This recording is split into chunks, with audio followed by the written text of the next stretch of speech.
Buenos días, soy Leonardo Guidi, analista financiero de Grupo Carey y vamos a ver el resumen semanal correspondiente al viernes 5 de noviembre de 2021. Bueno, nuevamente hemos terminado una gran semana en Wall Street, ya venimos de un par de semanitas bastante alcistas con el índice cerrando en récord histórico.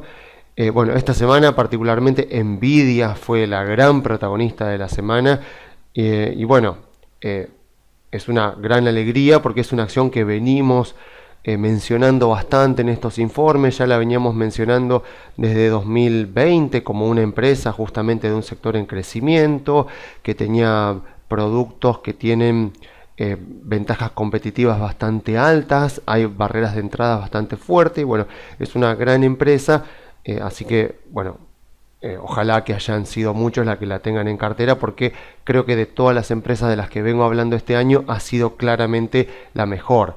También últimamente he empezado a hablar un poco de Tesla, pero bueno, lo cierto es que recién empecé a hablar ahora hace un par de meses, porque bueno, si uno mira por ejemplo la cotización de Tesla, que puede estar acá, bueno, vemos que arrancó el 2021 muy fuerte y después hizo una toma de ganancia, entonces bueno, estaba como esperando un poquito a que haga algún tipo de corrección como para empezar a mencionarla, porque bueno, Tesla tiene también todas las características que mencionamos en empresas de crecimiento de calidad. Después bueno, se pueden cuestionar un poco, se puede discutir un poco la evaluación de la empresa, pero bueno, siempre en última instancia la evaluación de una empresa es una opinión sobre el futuro de la empresa, sobre los fundamentos de la empresa, y obviamente cuando hablamos de fundamentos decimos sus ingresos, sus márgenes de rentabilidad, su situación financiera, su gerencia, bueno, en definitiva la capacidad que tiene la empresa de crear valor para el accionista. Entonces obviamente cuando uno ve la industria en la que está Tesla puede tener unas ciertas perspectivas de futuro que le pueden hacer parecer que la empresa está cara, pero si uno amplía un poco más el panorama y empieza a ver el potencial que tiene Tesla, por ejemplo, siendo la empresa más avanzada y con mucha diferencia sobre sus competidores en cuestiones de conducción autónoma, ve ahí una potencial generación de valor y de ingresos para la empresa que bueno, que puede ser muy grande. Después obviamente ya después queda en cada analista particular del análisis que hace del potencial de ganancias que tiene eso, pero bueno, no menciono justamente, o sea, menciono este caso de Tesla porque más o menos hasta más o menos por acá, julio, agosto, no la hemos mencionado mucho en estos informes, pues estaba justamente esperando esto. Obviamente, hoy ya la cotización de la empresa está nuevamente desbocada con una euforia inversora, así que bueno, vamos a ver si hace nuevamente otra toma de ganancia, alguna corrección un poquito así parecida a esto, como para que nos dé un poco más de entrada a una evaluación un poco menor, porque ya estamos hablando de una empresa de $1 billón. Entonces, bueno, ya estamos hablando de una empresa que ha subido bastante, así que bueno, vamos a esperar un poquito. Y bueno, tenemos también a Mercado Libre, que la tenemos acá, que no es una empresa que ha andado bien a lo largo del año. O sea, fíjense la gran volatilidad que ha tenido Mercado Libre a lo largo de este año, si la comparo con principio de 2021, digamos que está bueno, casi neutra o ligeramente negativa. Afortunadamente sacó un muy buen balance que le permitió recuperar, pero bueno, acá hay cosas bastante interesantes para analizar. O sea, nadie puede discutir que Mercado Libre es una gran empresa que está en una industria focalizada en el comercio electrónico minorista de Latinoamérica. O sea, líder en el comercio, en la industria, digamos, del comercio electrónico minorista focalizado en Latinoamérica. Es un mercado que todavía tiene bastante para crecer. Tiene un CEO, digamos, tiene una gerencia muy alineada con los objetivos de los accionistas y muy buenos asignadores de capital. Así que acá nadie puede discutir que estamos hablando de una buena empresa que está teniendo un año, bueno, bastante volátil, siempre obviamente teniendo en cuenta que no deja de ser una empresa de mercados emergentes, a pesar de que Mercado Libre esté radicada en Delaware en Estados Unidos, que cotiza en el Nasdaq, que cotiza acá en Argentina a través de un CDR, ni siquiera está listada directamente en Argentina. Bueno, no deja de ser una empresa absolutamente ligada a mercados emergentes y por lo tanto se espera, por supuesto, que sea una empresa bastante volátil, como lo es también Alibaba. Si bien es cierto que Alibaba es un monstruo mucho más grande que Mercado Libre, hay digamos líneas de negocios que se parecen bastante, y también vemos que Alibaba es una empresa bastante bastante más volátil. Entonces, lo que me interesa acá es justamente ver esto, es hablar un poco de lo que nos puede estar pasando, por ejemplo, si tenemos un portafolio en el cual tenemos empresas que han andado muy bien durante este año, como puede ser Nvidia, como puede ser Microsoft, que sube un 40%, Google, que sube un 60%, Facebook sube un modesto 15% más o menos, llegó a subir un 40%, pero bueno, imagínense que tenemos un portafolio con Nvidia, que sube más de un 100%, con Microsoft, con Google, con Adobe también, que sube casi un 30%, con Globant, que también está teniendo una suba de más del 40%, y que tenemos Mercado Libre. Bueno, claramente Mercado Libre va a ser la peor acción en cuanto a rendimiento del 2021. Entonces, claro, ¿qué es lo que nos puede llegar a pasar en nuestro caso? El sesgo de selectividad, o sea, de que tenemos un portafolio que está teniendo un gran rendimiento a lo largo de este año, que tenemos varias acciones que nos están generando grandes satisfacciones y que por ahí ponemos el foco en, uy, ¿por qué nos está yendo, entre comillas, mal en Mercado Libre? O sea, ¿qué está pasando? Entonces, ahí justamente, si no somos disciplinados, podemos tomar malas decisiones. Por ejemplo, no sé, de querer salir de Mercado Libre para poner la plata en Nvidia, por ejemplo, que están dando bien, o en Tesla, que están dando bien, o bueno, o en Microsoft también, por ejemplo, diciendo, bueno, saco esta que no me están dando muy bien, a poner en otra que tiene un buen momento. Porque ahí está la cuestión, o sea, de que es que esas empresas están pasando un buen momento y Mercado Libre tal vez no está teniendo un gran año, está teniendo un año, como vemos, bastante volátil, pero eso no quiere decir que sea una mala empresa. Lo que importa es justamente eso, que tengamos el portafolio constituido con buenas empresas que estén en industrias que estén en crecimiento y que además esas empresas tengan una posición, una cuota de mercado en esa industria y ventajas competitivas lo suficientemente altas para poder proteger esos ingresos. Porque eso es lo que importa, eso lo que quiere decir es que a la larga vamos a ganar. O sea, si yo analizo una empresa, veo, por ejemplo, Mercado Libre, está en el comercio electrónico minorista de Latinoamérica, nadie puede negar que es una industria que está creciendo. Después podemos ir a Google directamente a buscar análisis de mercado, que de hecho los hay, y los hay gratuitamente también, que muestran el potencial que tiene el comercio minorista de Latinoamérica, como para entender un poco el tamaño de la industria en la que está Mercado Libre y en la que ostenta una posición de liderazgo. Entonces vemos la industria, vemos el potencial de crecimiento de la empresa, vemos cómo está situada la empresa en este momento en la industria y vemos sus ventajas competitivas. Claramente Mercado Libre tiene una marca reconocida, tiene bueno, una plataforma que funciona muy bien, tiene todo un sistema de logística que funciona muy bien, está agregando servicios nuevos y lo más importante, la gerencia. O sea, eso es lo más importante y a veces es lo que más se descuida y creo que es en aquello en lo que más se tiene que poner foco, porque todo esto que yo estoy diciendo justamente tiene que ser aprovechado por un CEO, por un gerente que sepa asignar el capital de la empresa de manera correcta, o sea, que sepa asignar el capital de la empresa en líneas de negocio y en proyectos de inversión que sean capaces de generar valor para el accionista, o sea, que obtengan rendimientos sobre el capital que superen el costo del capital. Y bueno, justamente esto es aquello a lo que se le tiene que poner especial atención, porque yo puedo tener una empresa que tiene buenas ventajas competitivas, que está en una gran industria, pero si el gerente no es capaz de asignar capital correctamente, no es capaz de detectar esas oportunidades, no es capaz de poder aprovechar el potencial que tiene la industria, bueno, puede venir la competencia y quitárselo. Por ejemplo, a finales de los años 2000, principios de los años 2010, el que era líder en tecnología de la nube era IBM.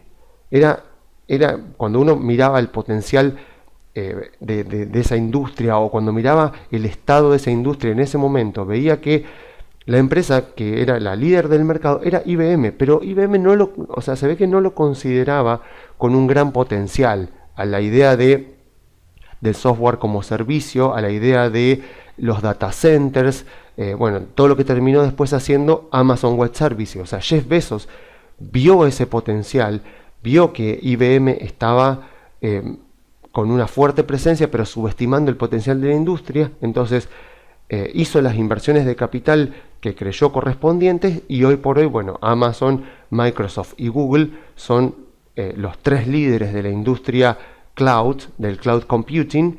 IBM, o sea, IBM es bueno, totalmente minoritario en este momento, y creo que todos los analistas concuerdan en que justamente los segmentos de negocios de Microsoft, de Google y de Amazon que más van a crecer durante esta década son justamente los servicios ligados a la nube. O sea, ahí IBM estaba teniendo una posición líder en una industria incipiente que apenas estaban haciendo.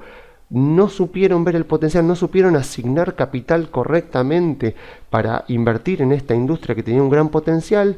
Jeff Bezos sí vio el potencial, se posicionó, y bueno, obviamente después siguió Satya Nadella en Microsoft y también siguió Google, y bueno, hoy estos son los tres principales actores de esa industria. IBM es totalmente marginal dentro de la industria, siendo que en un principio fue el principal líder. Y bueno, justamente hablando de Microsoft, Microsoft es un gran ejemplo de cómo podés tener una gran empresa con enormes ventajas competitivas y aún así no poder explorarlas, no poder explotarlas. Porque si uno mira, por ejemplo, bueno, esto es Microsoft, por ejemplo. Este es el precio de Microsoft desde la burbuja de las .com en el 2000 hasta hoy. Fíjense que la cotización de Microsoft estuvo más de 10 años lateralizando. O sea, y si tenemos en cuenta la inflación, podríamos decir que fue una muy mala inversión. O sea, es interesante porque Microsoft y Apple son dos grandes ejemplos del renacimiento de una compañía, o hasta podríamos decir la reencarnación de una compañía, pero creo que sería mejor decir el renacimiento. O sea, en el caso de Apple, tenemos que, bueno, a principios de los 90 se va Steve Jobs, la empresa saca productos bastante malos, en un momento sacaron la Newton, que era como una agenda personal electrónica, era algo parecido a lo que fueron las Palm en aquel momento. Bueno, fue un gran fracaso. A finales de los 90 vuelve a Apple Steve Jobs. Bueno, sale el iPod, salen las iMacs, obviamente que elimina todo este tipo de dispositivos que habían sido un fracaso, y digamos que ahí Apple renace. Y bueno, después obviamente en el 2007 cuando sacan el iPhone es cuando explota, obviamente. Y bueno, con Microsoft pasa algo parecido. O sea, con Microsoft viene Steve Ballmer después de Bill Gates, y bueno, no le encuentra el rumbo a la empresa. O sea, no le encuentra el rumbo, intentan meterse en la industria de los celulares, no les va bien porque se meten muy tarde. Además, bueno, tienen problemas de compatibilidad con los software de otras compañías. Entonces, Microsoft, como vemos acá, está más de 10 años sin poder encontrar el rumbo. O sea, estamos hablando de Microsoft, la dueña del Office, la dueña de Windows, o sea, una empresa que tenía productos posicionados como líderes en sus industrias, utilizados a lo largo de todo el mundo. Sin embargo, vemos esto, no era capaz de crear valor para el accionista. O sea, era una empresa vieja, era una empresa cuyo gerente Steve Ballmer no era capaz de asignar capital, no era capaz de encontrar aquellos proyectos de inversión, aquellas líneas de negocios que realmente superaran el costo de capital, que realmente crearan valor para el accionista, y eso es lo que refleja el precio de la acción durante todo este tiempo. ¿Qué pasa en 2012? Porque si vemos acá que esto lateraliza, vemos que a partir de acá de 2012, finales de 2012, esto empieza a cambiar, y hoy Microsoft está peleándole en capitalización de mercado a Apple, y de hecho se van turnando. Hay días donde Microsoft es la empresa con mayor capitalización de mercado de todo Estados Unidos. Bueno, si sacáramos Aramco sería también la del mundo, y bueno, después sube un poco más Apple, y bueno, se van intercambiando el primer y el segundo puesto entre ellas dos, pero el cambio se da acá. ¿Qué pasa acá? Viene Satya Nadella, o sea, se va Steve Ballmer después de más de 10 años de no encontrarle la vuelta a la empresa, y viene Satya Nadella, una persona que tenía 20 años de experiencia en la compañía, creo que incluso tenía más de 20 años de experiencia, una persona que entendía perfectamente el contexto que estaba atravesando el mundo, e inmediatamente llega a Microsoft y directamente dice: no podemos seguir vendiendo el Windows tiene que estar regalado en las computadoras, tenemos que volver a vender hardware, tenemos que eliminar completamente la línea de Windows Phone. Claramente llegamos tarde a la industria de los celulares, la gente no va a cambiar sus hábitos. Android y iOS de Apple son los dos sistemas operativos, no vamos a poder imponer nosotros nuestro sistema operativo, tendríamos que haberlo hecho más temprano, no lo hicimos, así que es una batalla perdida. Entonces él focaliza la empresa en convertir el sistema de licencias que ellos tenían, porque uno compraba el Windows, compraba el Office cada vez que salía. Entonces él dice, no, en vez de hacer un sistema de licencias, lo que tenemos que hacer es un servicio de suscripción. Y bueno, crea el Office 365. Entonces, en vez de pagar una sola vez por el Office por cada versión, ahora se paga una suscripción anual. Y hoy Microsoft, por lo menos digamos la parte de Office 365, tiene más usuarios que Netflix, tiene más usuarios que Amazon Prime Video. O sea, ahí tiene más de 200 millones de clientes que pagan todos los años una suscripción más o menos equivalente a la de los servicios de streaming, y bueno, que son ingresos recurrentes. O sea, Satya Nadella convirtió un servicio que se pagaba cada vez que había una nueva versión y lo convirtió en un servicio que ahora se va pagando todos los años. Y bueno, y eso sin contar por supuesto toda la parte de Azure, que es la parte de la nube. Entonces, ¿por qué me extiendo tanto con esto? Para que cuando analicemos una empresa, pongamos especial atención en mirar exactamente quién gestiona la empresa, si son buenos asignadores de capital, si tienen los conocimientos para poder llevar adelante la empresa. Todo esto que estoy diciendo está explicado en un informe que está en este canal, donde analizamos el Proxy Statement, que es una documentación que todas las empresas publican gratuitamente y que por lo tanto nos permiten analizar quién está a cargo de la empresa. Nos dan incluso una breve biografía de todo lo que es la junta directiva, del CEO, nos dicen cuánto cobran, nos dicen si tienen opciones, nos dicen cuántas acciones de la compañía tienen. Entonces, eso es posible analizarlo con información que es gratuita y que es de fácil acceso.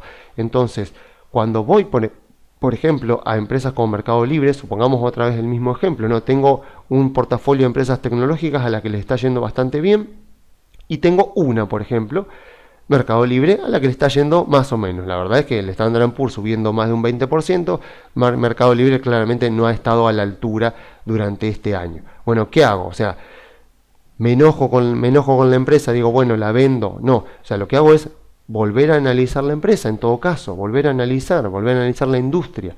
Y yo creo que si analizo la industria, si analizo las ventajas competitivas que tiene, por ejemplo, el Mercado Libre y quién está a cargo y lo que ha sido capaz de hacer Marcos Galperín en cuanto a creación de valor para el accionista, creo que lo único que hace falta es que tengamos un poco de paciencia.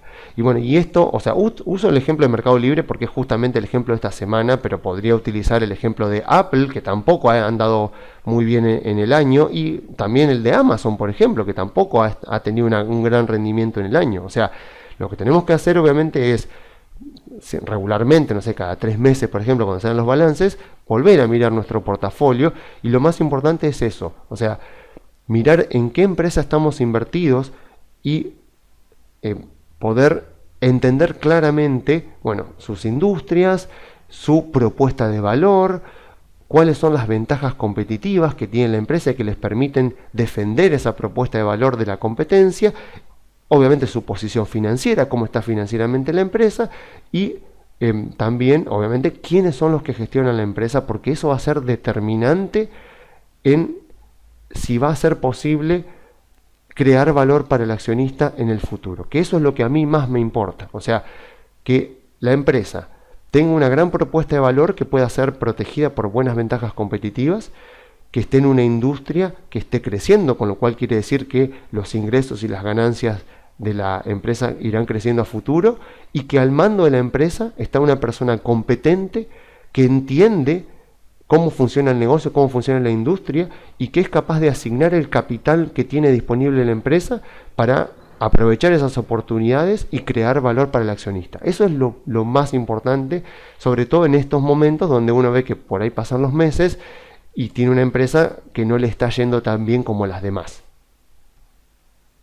Y bueno, yendo otra vez más a lo general, a lo que ha estado pasando en el mercado durante estos días y durante las últimas semanas, a ver, ¿qué tenemos? Tenemos que el mercado hizo una toma de ganancia, pequeña corrección de mercado durante septiembre-octubre y después se recuperó. Esto es bastante normal que pase luego de las tomas de ganancia o correcciones de mercado. O sea, vemos un índice, en este caso las acciones de Estados Unidos, que obviamente estaban en toma de ganancia, estaban en corrección de mercado, y a medida que los inversores se iban dando cuenta de que la baja era producida por falsos miedos, entonces lo que pasaba obviamente era que detectaban que esto no era una señal de venta, sino que era una oportunidad de compra. Y a medida que más inversores, grandes, sobre todo grandes inversores, iban tomando conciencia de que ni Evergrande era capaz de generar una crisis financiera en China,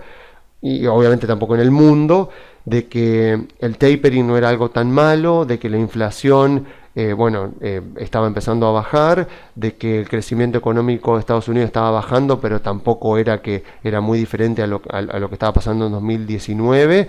Bueno, a medida que el mercado, digamos, los inversores en su conjunto se iban dando cuenta de que todos esos miedos eran falsos miedos, empezaba la recuperación, empezaban a aprovechar para comprar, y bueno, lo que pasa es que vuelve el optimismo al mercado. O sea, este rally alcista posterior que vemos a esta corrección de mercado es básicamente el sentimiento inversor volviendo a estar optimista. ¿Se acuerdan? La semana pasada yo había mostrado este cuadro. Entonces, cuando mostraba acá el ciclo económico, el ciclo de mercado con el sentimiento de los inversores, lo que veía principalmente era esto. Entonces yo miraba esto y decía, bueno, yo tengo el sentimiento de los inversores, entonces lo que digo es, bueno, cuando llegamos a 2019, el mercado estaba bastante optimista, e incluso a principios de este año estaba bastante optimista. Hubo algunos destellos de euforia, pero después volvimos otra vez al pesimismo. O sea, en general, esto que vemos acá, esta progresión a lo largo del ciclo del mercado, del sentimiento inversor, que es la que nos va marcando el termómetro para saber exactamente dónde estamos parados, obviamente que no es una línea recta, esto va y viene, pero siempre hay un sentimiento inversor que es el que prevalece. En este caso, estamos en un contexto de optimismo. O sea, a ver, por ejemplo, en 2019, o mejor dicho, vamos a arrancar desde el 9 de marzo de 2009, que fue cuando arranca este mercado alcista. Obviamente el pesimismo en este caso duró varios años, porque veníamos de la crisis financiera de 2008 y de la quiebra de Lehman Brothers.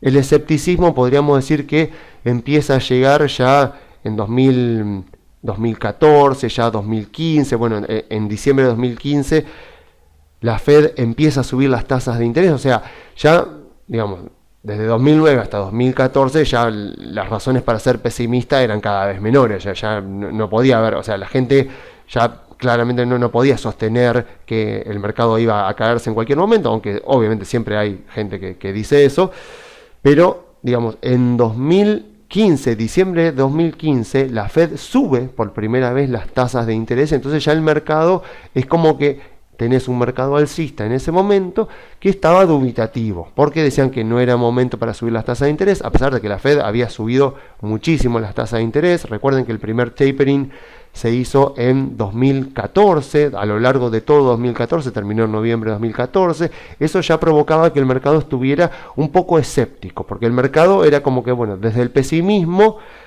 pasó al escepticismo diciendo, bueno, estamos en un mercado alcista, un nuevo mercado alcista, pero este mercado alcista solo sobrevive porque está la Fed ahí comprando todos los meses activos, bonos del tesoro, está comprándole activos a los bancos, bonos del tesoro y bonos hipotecarios.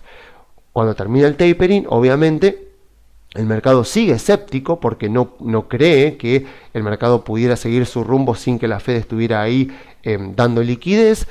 Bueno, el mercado sigue su curso. En 2015 diciembre de 2015, la Fed sube por primera vez la tasa, luego tarda un año en volver a subirlas hasta diciembre de 2016 y después empieza a acelerar un poco la suba, sobre todo ya con la presidencia de Trump. Entonces, con la presidencia de Trump, el mercado ya se pone más optimista, sobre todo con lo que fue el 2017. 2018 ya hay un traspié porque el mercado se había puesto muy optimista en 2017. 2018, de hecho, fue un año negativo para las acciones cuando uno mira el Standard & Poor's. Calcúlenle que Obama gobernó 8 años Estados Unidos. Los 8 años de su gobierno, el Standard & Poor's fue positivo todos los años. Trump no tuvo eso que tuvo Obama, o sea, el segundo año de Trump fue negativo. Aún así, 2019 fue el año más positivo del Standard & Poor's en más de 50 años, o sea, el Standard & Poor's subió 31,5% a lo largo de 2019, o sea que el mercado llega a 2020 con bastante optimismo, con una curva de tasas que estaba, yo no sé si decir plana, pero ligeramente negativa. Fíjense, si yo miro la curva de tasas, acá la tengo a noviembre de 2019, esta es la curva de tasas en noviembre de 2019. Digamos, acá estaba, o sea, claramente estaba plana, no estaba invertida, pero veo esto. Hoy la vemos acá en azul, hace un año la vemos acá en un poco más marrón oscuro, y esta es la curva que había en 2019. Claramente estábamos en presencia acá de una curva bastante plana. Entonces, bueno, obviamente después viene el COVID y el COVID cambia todo, porque el COVID es un evento externo totalmente impredecible, de altísimo impacto, que destruye, digamos, el valor de las acciones en muy poquito tiempo. O sea, el Standard & Poor's cae 34% en una semana, y eso genera un revuelo en el sentimiento inversor muy interesante, donde obviamente que pasa directamente a pesimismo absoluto, hasta el punto, bueno, de que no sé, algunas leyendas de Wall Street, como puede ser Bill Ackman, en un momento le hacen una entrevista y dice "Hell is coming", o sea, como se viene el infierno, un poco más dijo, y obviamente que el mercado, cuando pasan ese tipo de, cuando se escuchan ese tipo de declaraciones, uno sabe que en realidad lo más probable es que pase lo contrario, y de hecho el mercado hizo lo contrario, porque a partir del 24 de marzo de 2020, hace piso el Standard & Poor's, se empieza a recuperar, y ahí vemos increíblemente lo rápido que se recupera el sentimiento inversor, porque rápidamente de pesimismo se pasa a un escepticismo ya mediados del año pasado, y a fines del año pasado, cuando empiezan a salir las vacunas y cuando empiezan a mostrarse los primeros buenos resultados, finales de 2020 volvemos a un mercado bastante optimista, tan así que iniciamos 2021 con algunos destellos de euforia. O sea, fue muy interesante lo que pasó el año pasado porque fue muy atípico, pero ya entrando 2021 vimos, por ejemplo, euforia en las SPACs. Ya hemos hablado en informes anteriores de lo que son las SPACs.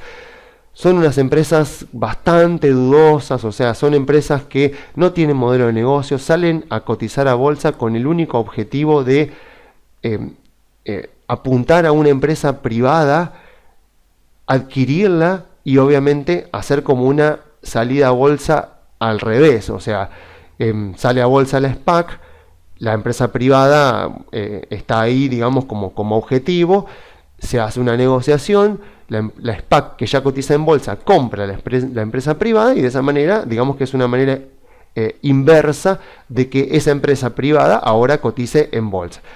¿Cuál es el problema de las SPACs? Bueno, muchos, o sea, en primer lugar se le paga al sponsor, que a veces son personas que no pertenecen en absoluto al mundo financiero, se le paga al sponsor un porcentaje sin necesidad de que tenga que hacer nada, básicamente por ser sponsor. Tampoco tienen que rendir cuentas, o sea, tampoco tienen que justamente garantizarle un rendimiento al accionista minoritario. ¿Se acuerdan que hace unos minutos atrás yo le decía que teníamos que buscar gerentes que estén alineados con los objetivos del accionista minoritario? Bueno, en las SPACs es muy difícil encontrar eso, porque el sponsor va a cobrar sin importar lo que termine pasando después. E incluso algunas SPACs salen a cotizar a bolsa sin ningún tipo de obligación o sin tener ningún tipo de empresa en la mira como para adquirir. Entonces, ¿qué pasaba? A principios de este año, el primer trimestre de este año particularmente, salían SPACs y uno notaba euforia puntualmente focalizada ahí. O sea, salían las SPACs, con algún sponsor famoso, por ejemplo, con valuaciones enormes y teniendo en cuenta que son empresas que no tienen modelo de negocios y que ni siquiera salen a bolsa diciendo nuestro objetivo es sacar a bolsa a X empresa privada, porque eso ya sería algo. En algunos casos ni pasa eso. Entonces, ver ese tipo de comportamiento te da una sensación de euforia, porque acá uno dice, acá el sentimiento inversor está desbocado, están comprando cualquier cosa. Entonces, ¿cuál era el riesgo? Que eso saliera de las SPACs y se empezara a trasladar a, por ejemplo, otras empresas que hacían IPOs comunes, o sea, empresas de no muy buena calidad que querían salir a bolsa, y que recibieran más atención de la que deberían. Otra podría ser, empresas que ya estaban en bolsa y que emitían nuevas acciones, o lo que pasó con Reddit, por ejemplo, a principios de este año, en enero, donde empresas como GameStop o AMC, la empresa de cines, o sea, eran empresas que estaban absolutamente quebradas, que no tenían ya una industria que esté creciendo, o sea, empresas con un modelo de negocio absolutamente caduco. Bueno, esas empresas subieron muchísimo. Ahí uno detectaba señales de euforia, entonces decías, cuidado. Después se vio un poco de euforia en las criptos, pero las criptomonedas tuvieron una fuerte baja a mediados de año. Entonces, afortunadamente, esos destellos de euforia que yo por lo menos noté a principios de año, quedaron ahí. O sea, lo de las SPACs, hoy por hoy, las IPOs de las SPACs son mucho menores. La gran mayoría de las SPACs que salieron a cotizar a bolsa a principios de año fueron muy malas inversiones, o sea, los inversores ya se dieron cuenta, digamos, el mercado ya se dio cuenta. Y después, con lo que pasó en septiembre, tenemos que decir que el sentimiento inversor se puso claramente escéptico nuevamente, estuvo negativo de nuevo y ahora está positivo. Entonces, esto para mí es algo muy positivo mirando el mercado alcista, porque obviamente, o sea, si yo tengo que pensar en el futuro, en qué puede llegar a pasar en 2022, estoy muy optimista justamente porque sé que no estoy viendo euforia en el mercado. Y los momentos de euforia, la euforia puntual que puede estar, por ejemplo, en las SPACs, fue un episodio que duró un par de meses, no se propagó al resto del mercado y quedó ahí. Entonces, digo, estos episodios de euforia me van marcando que efectivamente el mercado se está poniendo muy optimista, pero afortunadamente por ahora es algo marginal. Porque justamente cuando sobrevenga la euforia, entonces ahí sí tenemos que estar atentos para ver, también qué está pasando con la curva de tasas, porque recordemos que los mercados bajistas comienzan cuando hay un mercado en euforia, con una curva de tasas que está con pendiente negativa y, justamente un desfasaje entre los precios de las acciones que tienen ahí cargadas las expectativas de los inversores, que justamente son muy altas por la euforia del mercado, en el mismo momento en que estamos viendo fundamentos de las empresas en deterioro. Entonces, afortunadamente todavía no estamos acá, tal vez veamos algo el año que viene, no lo sé, pero lo que me deja tranquilo esto es que estamos todavía lejos de la euforia, digamos, lejos del final de este mercado alcista. Lo que estamos viendo justamente es un mercado que está nuevamente optimista. Y por supuesto que una vez ya superada esta corrección de mercado, viene este rally alcista que ojalá que muchos lo estén aprovechando. Veremos qué pasa cuando llegue a estos techos técnicos, a ver si hace algún tipo de toma de ganancia, por ejemplo, algún tipo de baja normal del mercado. Pero lo que sí tenemos que tener en cuenta es que todos estos miedos, todos los miedos que provocaron la corrección de septiembre y octubre, ya están en los precios. O sea, por lo tanto, el mercado ahora está entrando en una nueva etapa alcista que irá tocando nuevos récords históricos, hará eventualmente tomas de ganancia, como normalmente, como es este movimiento normal en forma de serrucho que vamos viendo en el mercado con subas y bajas, hasta que en algún momento, no sé cuándo, ni sé por qué razón, el sentimiento de los inversores se volverá a poner negativo por algún tipo de razón y volverá a ser una toma de ganancias o tal vez una corrección de mercado. No sé cuándo, ni sé por qué razón, sé que va a volver a pasar, difícilmente pase obviamente por las razones que ya conocemos, o sea, a menos que lo de Evergrande termine siendo algo diferente y vuelva con algún tipo de característica diferente, a menos que la inflación se vuelva a acelerar, bueno, al menos que el tapering termine siendo algo diferente de lo que ya hemos visto. Bueno, todo eso ya está en los precios, pero bueno, eventualmente volveremos a ver que el sentimiento de los inversores, que este rally nos muestra que ha vuelto a estar optimista, bueno, en algún momento se volverá a poner negativo, y ahí es cuando justamente tenemos que volver a aplicar nuestro plan de acción cuando vemos correcciones de mercado, cuando vemos tomas de ganancia. O sea, nos preguntamos cuál es la razón que el mercado le está dando para esta baja de precios. Cuando detectamos alguna razón, que en este caso, como vemos lo que pasó en septiembre, pueden ser varias a la vez, bueno, empezamos a analizar una por una si tienen la capacidad de deteriorar los fundamentos de las empresas en tal medida que lleve a Estados Unidos a una recesión. De no ser así, se va a tratar de un falso miedo que puede durar entre 1 y 3 meses y puede hacer caer al índice un 5, un 10, tal vez en el peor de los casos un 15%, o hasta puede llegar a ser un 20% en el peor de los casos, no suele pasar muy seguido. Entonces ahí vamos a tener puntos de entrada como para poder aprovechar nosotros, que sabemos que eso es un falso miedo, para poder aprovechar y comprar. Entonces, aprovechemos obviamente este rally alcista, sabiendo que eventualmente vendrá nuevamente, o sea, tal vez sea el tapering que vuelve recargado, podríamos decir, o si no será algún otro falso miedo. Ya veremos qué es lo que nos depara el futuro del mercado, pero por ahora vemos esto, o sea, vemos que si somos capaces de aprovechar las tomas de ganancia, las correcciones de mercado para rebalancear nuestro portafolio, después siempre viene un rally que regresa el sentimiento de los inversores al optimismo. Y bueno, y nosotros obviamente somos directos beneficiados de eso. Después, a ver, lo cierto es que no ha pasado durante esta semana algo demasiado original o destacado de lo que no haya hablado en informes anteriores. Así que más que nada vamos a hablar de dos temas puntuales. Podría hablar, por ejemplo, de porque podrían decirme que, bueno, hoy se publicó el informe del desempleo, en realidad el informe del empleo de octubre. Pero, bueno, nuevamente aclaro y vuelvo a recalcar que ni el dato del crecimiento económico de Estados Unidos ni el dato del empleo predicen el comportamiento de las acciones. No sirven, ni el dato del empleo ni el dato del crecimiento económico de Estados Unidos no sirven para predecir qué es lo que va a pasar con las acciones, por una sencilla razón. Porque las acciones miran al futuro, o sea, si yo miro el Standard & Poor's acá, digo, ¿qué está descontando esto? ¿Por qué los precios son estos? Porque están descontando las ganancias que el consenso de los inversores considera que tendrán las empresas para los próximos 12 a 24 meses. O sea, miran al futuro. Y el desempleo, que se publicó hoy, mira al pasado, mira a octubre. Entonces, ¿cómo puede ser un dato que mira al pasado predecirme lo que va a pasar con las acciones que miran el futuro? Y con el crecimiento económico de Estados Unidos es peor, porque el crecimiento de Estados Unidos se publica cada 3 meses y se publica casi un mes después de que terminó el trimestre.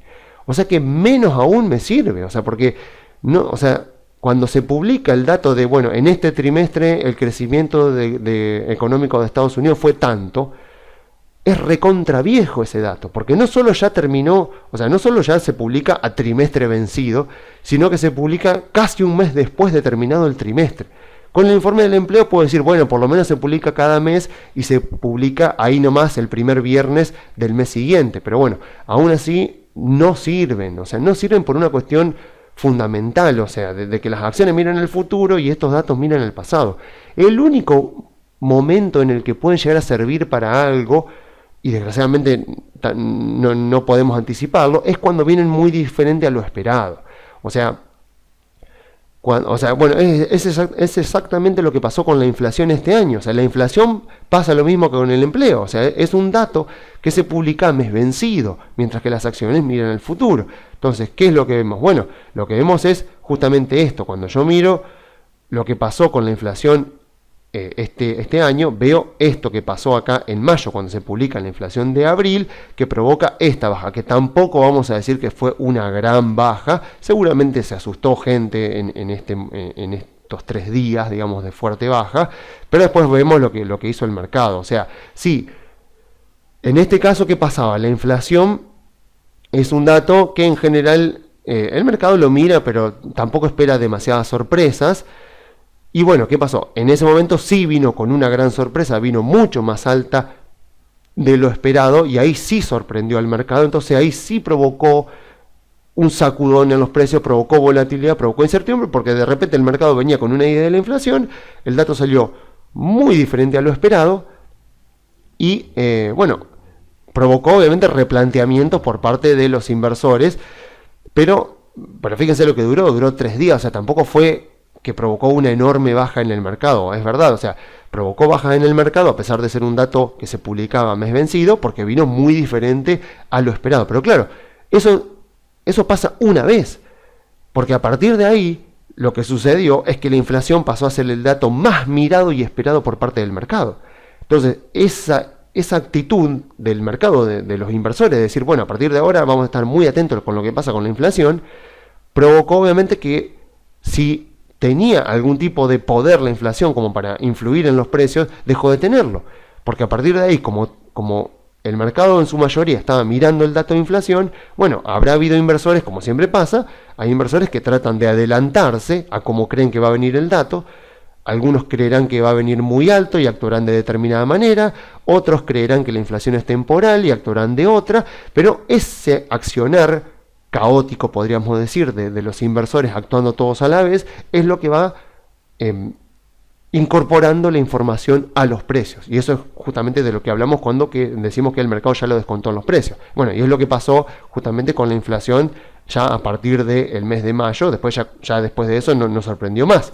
Y lo mismo pasaba con el empleo, o sea, si yo me voy a 2020, si me voy bien para lo que fue 2020, cuando me fijo yo mayo, por ejemplo, acá en mayo más o menos, acá en mayo, cuando arranca mayo, vemos acá los primeros días de mayo, acá se publica el informe del empleo de abril. El informe del empleo de abril daba que en ese mes, en abril, 20.5 millones de personas habían perdido su empleo en Estados Unidos.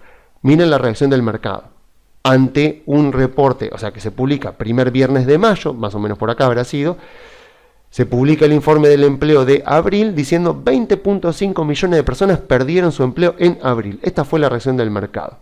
¿Por qué? Porque eso estaba descontado acá. O sea, esto fue el mercado descontando todo lo que iba a pasar con la economía y todo lo que iba a pasar con el empleo. O sea, el mercado ya lo había descontado acá. Entonces, volvemos a lo mismo. Ni el empleo, ni el crecimiento económico y tampoco el dato de inflación deberían provocar movimientos en las acciones, a menos que por supuesto vengan muy diferentes a lo esperado. Entonces vamos a ocuparnos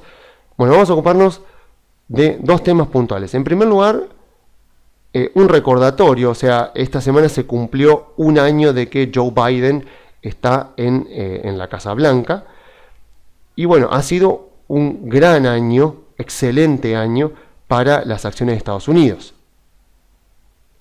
De hecho, si yo tomo los rendimientos del Standard & Poor's desde más o menos, o sea, desde que existe el Standard & Poor's en 1926, yo me fijo cuáles fueron los rendimientos del Standard & Poor's desde el momento en que se elige el presidente, o sea, desde el día de la elección hasta que se cumple un año desde el día de la elección, lo que me voy a encontrar es con esto. Biden fue hasta ahora el que ha tenido el mejor rendimiento de su año presidencial tomado desde el momento de la elección, porque obviamente, o sea, si yo lo tomo desde el 10 de enero, bueno, el mercado ya, el 3 de noviembre ya el mercado, o mejor dicho el 4, pone el día siguiente, ya el mercado ya estaba actuando con la idea de que Biden sería el presidente. Entonces, a ver, estos son los rendimientos de los presidentes desde 1926 o 28 me parece hasta Biden, y encontramos algo bastante interesante, sobre todo si yo miro los primeros puestos. O sea, si yo les preguntase qué partido político creen ustedes que genera los mejores rendimientos para las acciones en Estados Unidos, estoy casi seguro que me van a decir los republicanos, pero fíjense los primeros puestos que tenemos acá en la tabla. Biden, demócrata. Franklin Delano Roosevelt, demócrata. Franklin Delano Roosevelt, demócrata. Clinton, demócrata. Kennedy, demócrata. Obama, demócrata. Bush, republicano. Trump, republicano. Reagan, republicano. Clinton, demócrata. O sea, los primeros puestos, todos demócratas. Todos demócratas. O sea, es contraintuitivo contra lo que uno podría creer que pasa con el mercado financiero y el signo político del presidente que está en la Casa Blanca. ¿Por qué sucede esto? Bueno, porque los mercados se mueven por expectativas y eso genera que, obviamente, los republicanos, cuando ganan, generan expectativas muy altas que después, cuando gobiernan, defraudan, incluso haciendo cosas buenas. O sea, increíblemente pasa esto. O sea, los republicanos llegan con tanta expectativa positiva que incluso cuando hacen cosas buenas para las empresas, como fue por ejemplo la rebaja de impuestos de Trump, medio que defraudan porque es como que el mercado espera mucho de ellos. O sea, Trump hace en 2017 la rebaja de impuestos y en 2018 las expectativas eran tan altas que los balances vinieron muy bien, la economía de Estados Unidos creció, la inflación fue baja y aún así el rendimiento anual del Standard & Poor's fue menos 4. O sea, fue menos 4%, teniendo bajas de casi un 20% entre medio del año. Claro, ¿qué es lo que pasa con los demócratas? Los demócratas pasa exactamente al revés. O sea,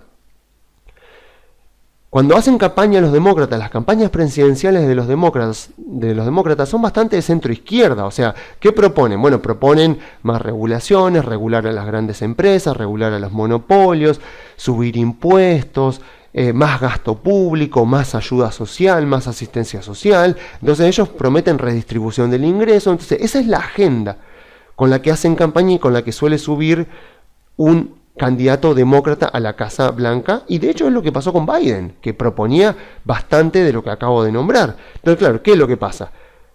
Así como los republicanos defraudan para mal, los demócratas defraudan para bien. Entonces, no terminan haciendo prácticamente nada de lo que habían prometido en campaña, y entonces es como que las acciones suben por el alivio de que el candidato no fue capaz de lograr lo que pretendía. Recordemos que en Estados Unidos, el Senado de Estados Unidos se maneja con reglas diferentes a las que se maneja en Argentina y son muy interesantes las reglas del Senado de Estados Unidos porque permiten el atasco legislativo que estamos viendo este año. O sea, este año el Senado de Estados Unidos está empatado 50-50, con lo cual tiene que definir Kamala Harris, la vicepresidenta, las elecciones, pero aún así a los demócratas no les alcanza para votar las leyes, porque en el Senado, como en el Senado no hay límite para discutir, una ley. Lo que pasa es que los senadores, acá en Argentina creo que son 10 minutos que tienen para hablar cada senador. En Estados Unidos no hay límite, por lo tanto un senador podría estar haciendo uso de la palabra ilimitadamente, si es que así lo quisiera, y eso es lo que se llama el filibuster. Si ustedes googlean y ponen así, filibuster in the Senate, si quieren ponerlo en inglés, van a encontrar que existe esta figura de el senador que no quiere que se trate una ley, por lo tanto monopoliza el uso de la palabra. Entonces, bueno, ¿qué provoca esto? Provoca que las discusiones en el Senado de Estados Unidos se prolonguen indefinidamente, porque si bien es cierto que para votar la ley, que salga la ley, hace falta 51 senadores, o sea, el 51%, para terminar el debate y pasar a la votación hacen falta 60 senadores. Con lo cual, no necesitas tener 50 senadores para frenar una ley. Lo que necesitas son 41 senadores. Con 41 senadores, los demócratas no llegan a los 60 que necesitan para terminar el debate y pasar a votar la ley, y por lo tanto, no se vota ninguna ley. Y eso es lo que tuvo Trump, y que no le permitió hacer algunas leyes que quería hacer. Eso es lo que tiene Biden en este momento, y que es justamente lo que ha pasado este año. O sea, si yo miro estos enormes rendimientos que tiene Biden, no es por mérito de él, es porque justamente se da un contexto en el cual, bueno, la economía se venía recuperando fuerte por el COVID, pero además hay un presidente demócrata que venía con una agenda de centroizquierda y que no pudo hacer prácticamente nada. ¿Por qué? Porque el Senado está empatado y incluso si todos los 50 senadores demócratas se ponen de acuerdo, no llegan porque necesitan 60 senadores para que la ley pase a votación. Después para votarla necesitan 51. O sea, mucho menos, pero lo que importa son esos 60. Entonces, fíjense, los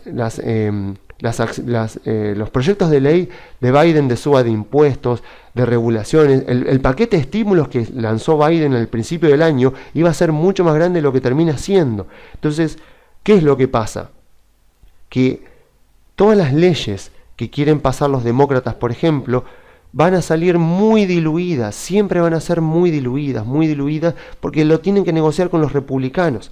Y en este momento, en este exacto momento, esta semana, está iniciando ya la campaña para las elecciones legislativas de Estados Unidos, que van a ser en noviembre del año que viene. O sea, imagínense ustedes con Estados Unidos teniendo un Congreso absolutamente empatado, que encima ahora entra en campaña electoral con varios senadores demócratas importantes y republicanos también, que tienen que renovar su cargo, porque recordemos que en Estados Unidos los senadores están 6 años en su cargo, con lo cual hay un tercio de los senadores que va a buscar la reelección, pero los diputados en Estados Unidos duran 2 años en el cargo. O sea, el mandato de un diputado en Estados Unidos son 2 años, o sea que cada 2 años la Cámara de Representantes de Estados Unidos se vuelve a votar entera. Entonces, ¿qué es lo que provoca eso? Conservadurismo. O sea, ningún senador y muchos diputados no van a querer arriesgarse a perder votos, con lo cual no van a querer avalar ningún tipo de proyecto de ley medianamente controversial. Entonces, ¿por qué me importa esto a mí como inversor? Porque yo me quedo tranquilo. Del Congreso de Estados Unidos en 2022 no sale nada que sea remotamente redistribuidor del ingreso, ni modificador de impuestos en una gran medida. O sea, si sale algo que modifique impuestos será después de un largo debate, y seguramente si te dicen que van a subir los impuestos, el impuesto a la ganancia al 28, tal vez termine subiendo al 24 o al 25, o sea, siempre va a ser menos de lo que los demócratas quieren, porque lo mismo le hicieron a Trump. O sea, cuando Trump quería bajar el impuesto a las ganancias, quería bajarlo al 15, los demócratas le dijeron, no te la vamos a votar nunca. Bueno, negociaron y llegaron al 21, que es donde está ahora la tasa de impuesto a las ganancias de Estados Unidos. O sea que funciona para los dos lados, digamos. O sea, cuando gobiernan los republicanos, el Senado, obviamente que los demócratas van a hacer oposición, no le van a votar leyes a favor de las empresas, a favor de los negocios, y cuando están los demócratas pasa al revés. Entonces, este contexto que yo tengo es muy positivo para las acciones y me da la tranquilidad de que el driver político en Estados Unidos está positivo, que me generó estos rendimientos de Biden en su primer año, impresionante, y que está todo dado para que ese driver, el driver político, siga estando a favor de las empresas en Estados Unidos. Con lo cual, bueno, celebramos el primer año de Biden en la Casa Blanca. Bueno, no sé, algunos tal vez no lo celebren, pero yo como inversor tengo ganas de celebrarlo porque las acciones han tenido excelentes rendimientos, como siempre suele pasar, como vemos acá, que es lo normal que pase sobre gobiernos demócratas, porque llegan con una agenda bastante de izquierda y después el Senado, el Congreso de Estados Unidos, le pone freno, y eso es increíble, pero eso termina siendo más alcista que el hecho de que las empresas, o sea, que a las empresas les termine yendo bien, porque con Trump tenían ahí a un presidente que era pro mercado, pro empresa, y sin embargo 2018 fue un año negativo. Pero cuando viene un presidente que amenaza con empeorar los fundamentos de las empresas a través de impuestos, por ejemplo, bueno, lo que pasa es que cuando no termina de lograrlo, el alivio que sienten los inversores, el alivio que siente el mercado, termina siendo más alcista que lo que sería un presidente pro mercado. O sea que históricamente en Estados Unidos, cuando uno tiene que decir bajo qué signo político a las empresas, a las acciones les ha ido mejor, no hay ninguna duda, fueron los demócratas. ¿Por qué? Porque en general pasa esto, el mercado les teme, el mercado teme que pongan regulaciones, que suban impuestos cuando llegan al poder, y eso en todas las ocasiones termina por no ser así y termina siendo algo mucho menor a lo que estaba temido y que ya estaba descontado en los precios previamente a que el presidente tuviera su primer año de mandato. Luego, durante su primer año de mandato, a medida que se va dando cuenta el mercado de que no es capaz de lograr prácticamente nada de lo que había prometido, entonces las valuaciones de las empresas empiezan a reflejar más el potencial que venían reflejando los balances, porque claramente la amenaza de que el gobierno deteriore los fundamentos de las empresas va perdiendo fuerza cada vez más. Bueno, último tema del que voy a hablar hoy es el viejo y conocido tapering. Finalmente, por fin, esta semana la Fed inició el tapering, así que bueno, finalmente lo tenemos acá. Creo que pocas cosas este año estuvieron tan descontadas en los precios con anterioridad que el tapering. O sea, por meses se habló del tapering, ya no sé, hace como de 6 meses atrás que se viene hablando del tapering, finalmente lo tenemos acá, e increíblemente, los directivos de la Fed cumplieron con su palabra, porque dijeron obviamente que lo iban a hacer en noviembre, dijeron más o menos las cantidades, y bueno, finalmente se comprometieron y el miércoles pasado anunciaron que van a comenzar a reducir, a partir de este mes, en 10 billones mensuales la compra de bonos del Tesoro de Estados Unidos y en 5 billones mensuales la compra de bonos respaldados por hipoteca. Entonces, si sigue este ritmo, la Fed va a estar completamente terminado el quantitative easing para junio del año que viene. Obviamente siempre dicen, bueno, pero tal vez lo podemos modificar, porque siempre se dejan esa carta por las dudas de decir, bueno, pero esto obviamente que podemos modificarlo si es que vemos que la situación empeora, qué sé yo, todo. Más que nada lo hacen para que el mercado no crea que la Fed actúa en piloto automático, básicamente, como para que digamos, bueno, pero hay personas ahí adentro que si quieren cambiar de decisión lo van a hacer, en general no lo hacen. Y bueno, esta es la respuesta del mercado al tapering, o sea, a que finalmente se anunció el tapering, o sea, de nuevo, o sea, récord histórico, las tecnológicas volando, o sea, hace 2 semanas que las tecnológicas vienen muy bien, que supuestamente son las peores perjudicadas por el tapering. Bueno, esta es la respuesta del mercado. ¿Por qué?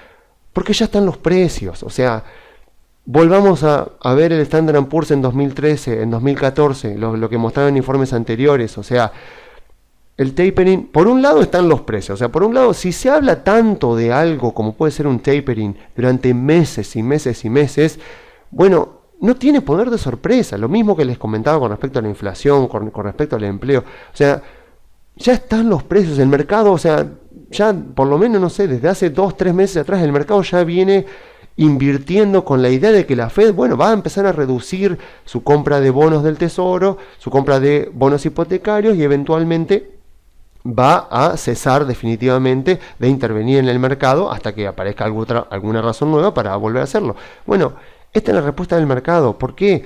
Porque volvemos a lo mismo, o sea, hay una idea equivocada del tapering. El tapering no es estimulante de la economía, es sedante de la economía. ¿Por qué? Por la curva de tasas. O sea, acá en azul tenemos la curva de tasas. Vemos que tiene pendiente positiva, es la mejor curva de tasas que hay, porque es la curva que me indica que la expectativa de los inversores es que va a haber crecimiento económico de Estados Unidos, crecimiento real, aunque, bueno, por ahora las tasas están al 2% y la inflación está un poco más alta, pero vean lo que era la tasa en 2019. O sea, claramente la curva que tenemos ahora es mucho más positiva. Entonces, ¿se acuerdan lo que yo les decía la semana pasada? Acá, cuando hablaba de las empresas de valor, yo decía, son empresas con menor calidad crediticia que dependen del financiamiento bancario. Y estamos hablando de no pocas empresas, son las empresas de todos estos sectores y algunas industrias del sector de la salud.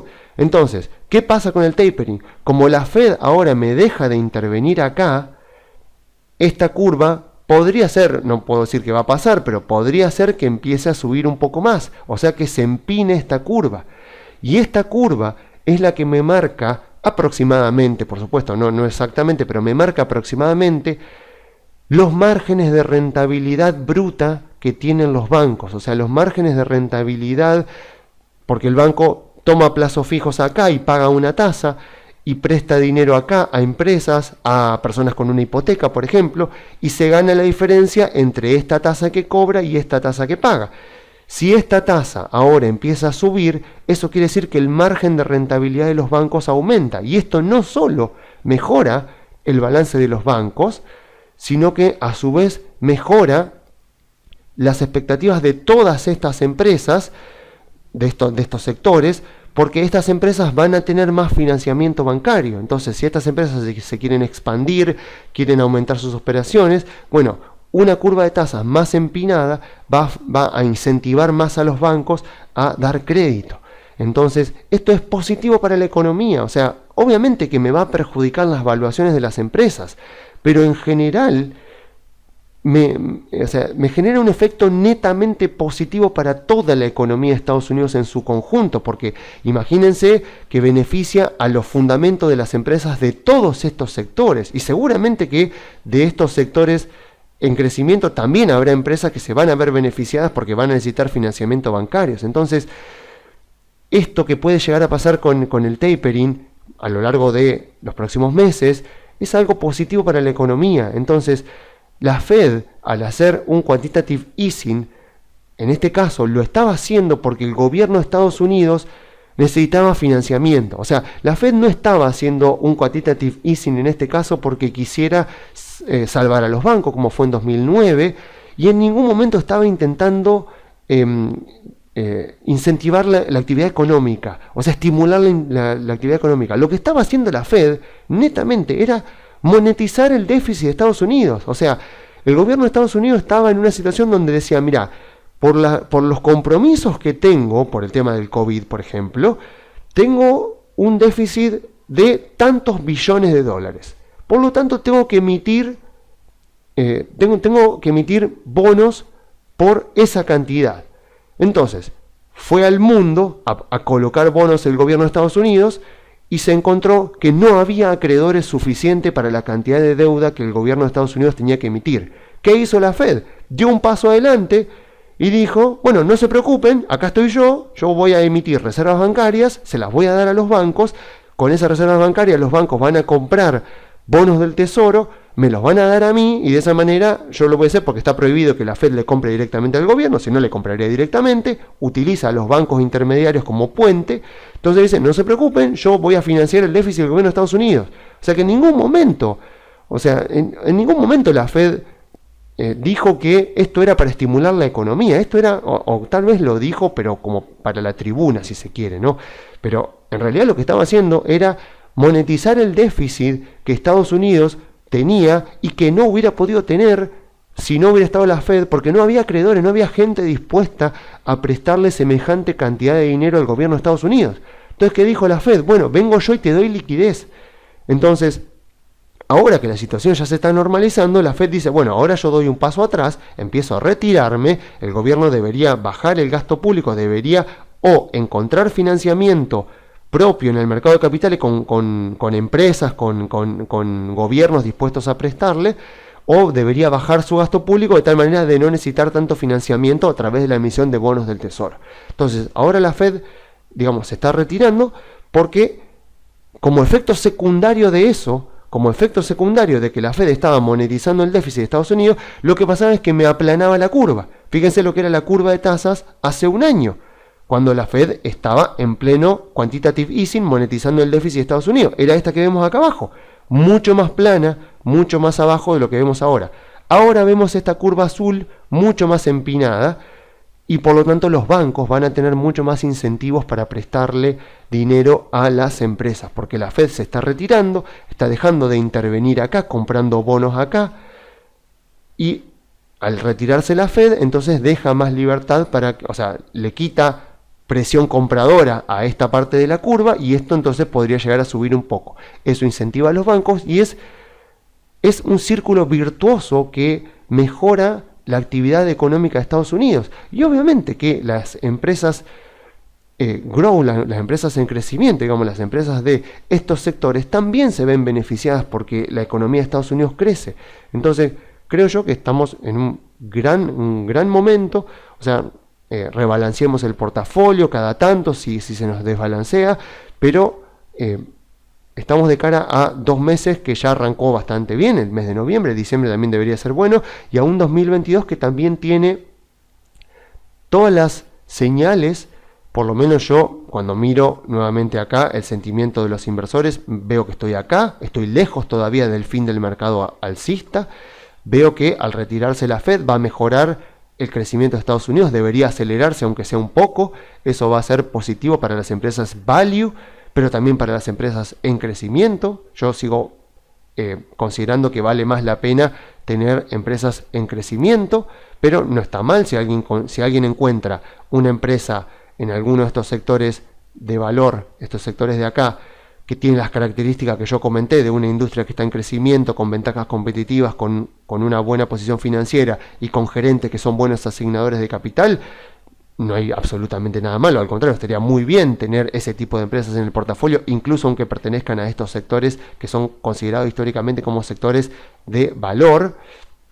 Así que estamos en un gran contexto de mercado. Veremos qué pasa durante las próximas semanas, pero la verdad es que el mercado se puso optimista.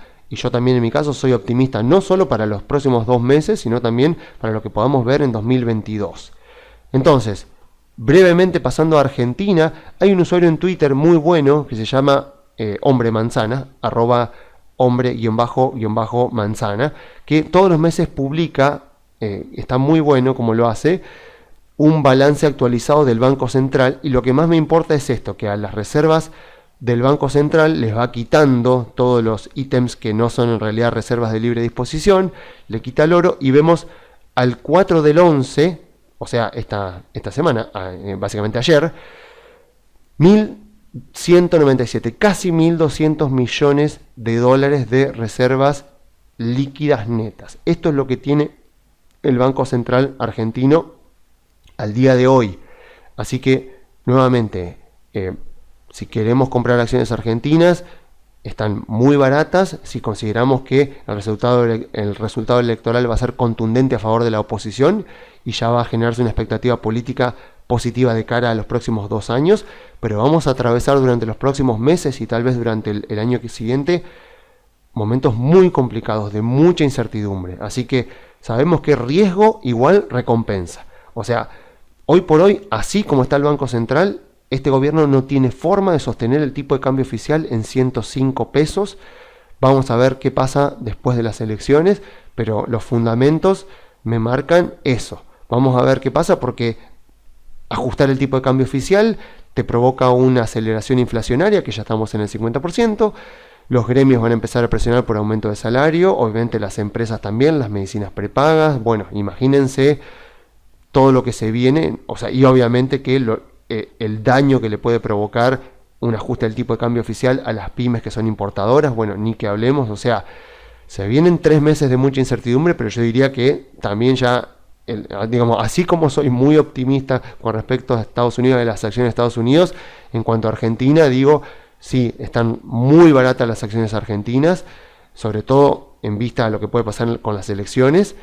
Pero vamos a atravesar 3 meses como mínimo de muchísima incertidumbre, donde el gobierno va a tener que hacer algo con el tipo de cambio oficial, y eso, bueno, puede provocar que el 2020 sea un año bastante complicado, y eso obviamente va a ser reflejado en los precios de las acciones. Vamos a ver qué prima más, si la incertidumbre del corto plazo o la expectativa de largo plazo que va a generar el resultado electoral, si sale tal como lo están marcando las encuestas. Así que con respecto a Argentina no tengo mucho más para decir, así que yo me despido dejándole las vías de comunicación. Se pueden comunicar por la página web grupocarey.com.ar o enviando un mail a contacto@grupocarey.com.ar.